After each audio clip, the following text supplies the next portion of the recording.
So I'm at a supermarket and I drove for about an hour, and right now the car's not on and it's making this weird noise.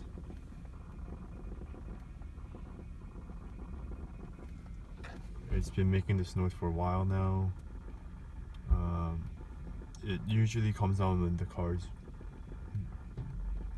turned on, but recently I've noticed that it makes this noise even when the car is off and the battery's on. So if I completely shut it off, it's fine. If I press the start button once, still okay. Press it twice.